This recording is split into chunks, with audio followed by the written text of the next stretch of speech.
خدا تعالیٰ سے تعلق کیسے بہتر کر سکتے ہیں؟ خدا تعالیٰ سے کیسے تعلق بہتر کر سکتے ہیں؟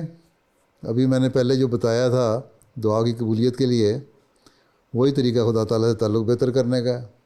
ٹھیک ہے، اللہ تعالیٰ سے محبت کرو جو سب محبتوں سے زیادہ ہو، اور محبت کرنے کا تقاضا پھر یہ ہے کہ پھر اس کی بات مانو، اس پہ ایمان لاؤ، اس کے جو حکم ہے ان پہ عمل کرو، جن چیزوں سے اللہ تعالیٰ نے روکا ہے ان سے رک جاؤ.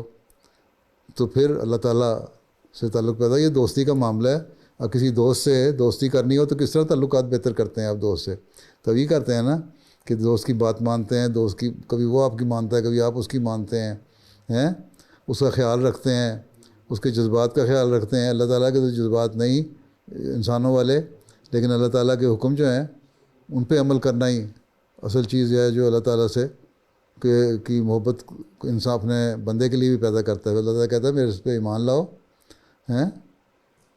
تو میں تمہیں پھر تمہارے سے محبت کروں گا، تمہاری باتیں سنوں گا.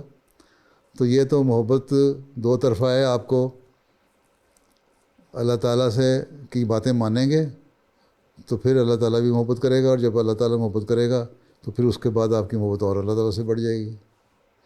ٹھیک ہے، پہلے تو فہرست نکالو نا. قرآن شریف میں 500 حکم آئے ہیں یا 700 آئے ہیں، ان کے دیکھو اللہ تعالیٰ نے جو کرنے اور نہ کرنے کے حکم دیے ہیں کہ ان میں سے کتنے حکموں پہ عمل کرتے ہو. نماز 5 وقت باقاعدہ پڑھتے ہو، سجدے میں جاتے ہو اللہ تعالیٰ سے رو کے دعا کرتے ہو، اللہ تعالیٰ نے نفل پڑھنے کے لیے کہا ہوا ہے نفل پڑھتے ہو، اللہ تعالیٰ نے اچھے اخلاق دکھانے کے لیے کہا وہ ان کا معیار اچھا کیا کر لیا ہے. جب یہ ساری چیزیں ہوں گی تو اللہ تعالیٰ سے محبت ہی پیدا ہو جائے گی. ٹھیک ہے نا.